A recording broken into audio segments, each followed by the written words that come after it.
ఆదిత్య ఆనంది దగ్గరకు వచ్చి ఇలా అంటూ ఉంటాడు. ఇప్పుడు నువ్వు హ్యాపీయే కదా, మా అమ్మ మీ అమ్మని క్షమించింది, ఇప్పుడు అందరం కలిసే ఉన్నాం కదా అని చెప్పి అంటూ ఉంటాడు. దాంతో ఆనంది అయితే అంత హ్యాపీగా ఉన్నాను కాబట్టే కదా ఆదిత్య గారు నిద్ర పట్టడం లేదు అని చెప్పి అంటుంది.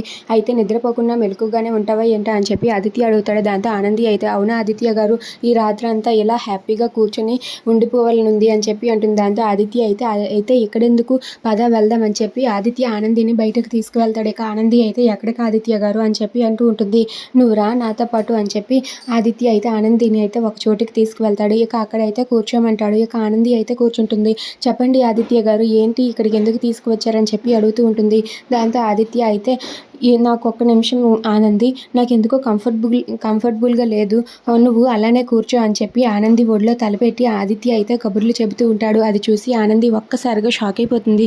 ఏంటి ఆదిత్య గారు నా ఒడిలో తలపెట్టి పడుకున్నారేంటి అని చెప్పి అనుకుంటూ ఉంటుంది. ఇక ఆనంది మాట్లాడుతూ ఉంటే ఆదిత్య అయితే ఆనంది ఒడిలో తలపెట్టుకొని నాకు ఇప్పుడు కంఫర్ట్గా ఉంది ఆనంది, ఇప్పుడు చెప్పు అని చెప్పి అంటూ ఉంటాడు. అది చూసి ఆనంది అయితే చాలా హ్యాపీగా ఫీల్ అవుతుంది. ఇక ఆదిత్య అయితే ప్రపంచాన్ని మర్చిపోయి ఆనంది ఒడిలో తలపెట్టుకొని తనైతే ఆనందితో కలిసి అలా సరదాగా కబుర్లు చెబుతూ ఉంటాడు. అది చూసి ఆనంది అయితే చాలా హ్యాపీగా ఫీల్ అవుతుంది. ఇక ఆదిత్య కూడా ఆనంది ఒడిలో అలా తలపెట్టుకొని పడుకోవటంతో తను కూడా చాలా సంతోషిస్తాడు. ఇక తన మనసు ప్రశాంతంగా ఉంది అని చెప్పి అంటాడు. Please subscribe our channel.